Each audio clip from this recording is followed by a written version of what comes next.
Greetings, Missouri Mid-South Conference. I bring you greetings from beautiful Columbia, Missouri, where we are attending the Persons in Ministry retreat, where it is beautiful and sunny October, a little wind coming here and there, and a wonderful time for our authorized ministers of both the Missouri Mid-South Conference and the Disciples of Christ Mid-America region to be still and experience the Holy One in our midst.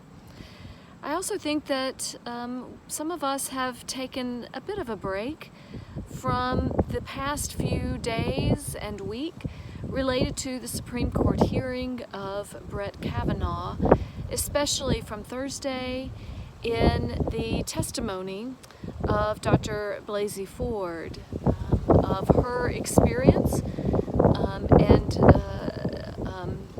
living out and sharing of sexual harassment by Brett Kavanaugh in the 1980s.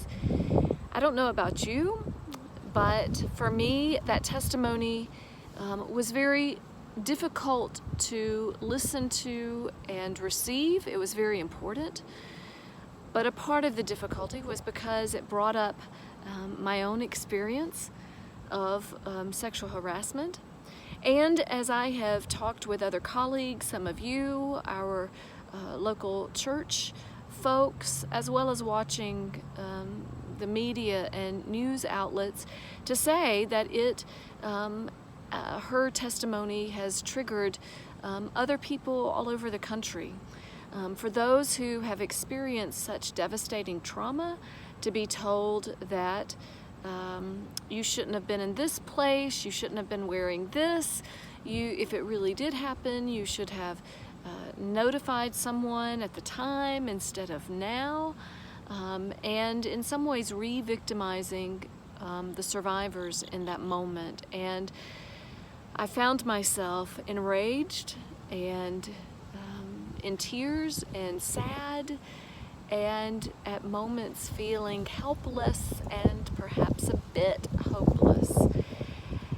And I also lifted up our local churches in the United Church of Christ, and especially in the Missouri Mid-South Conference, because I think that this is the very moment of when our presence, and for some of us to be advocates with and allies with those who are survivors of sexual harassment and abuse, but also to be truth tellers, to say that this is not okay, and to demand more and fairness and justice in this and other situations.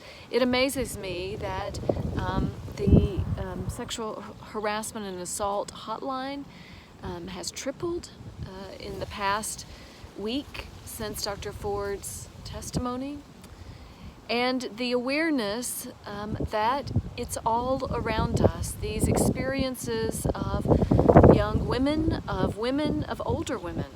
I was watching a news show this morning that talked about how the commentators over the weekend, his 15-year-old daughters were sharing, and their friends were sharing about sexual harassment and abuse experiences, but also his 89-year-old mother who was experiencing sexual harassment and had experienced sexual harassment or abuse.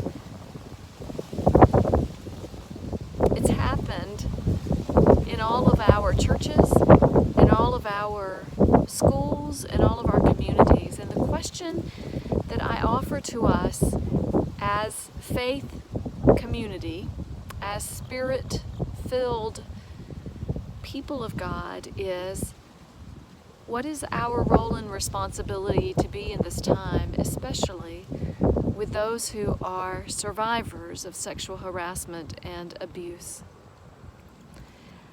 I would say that first, it is to listen, to offer space that is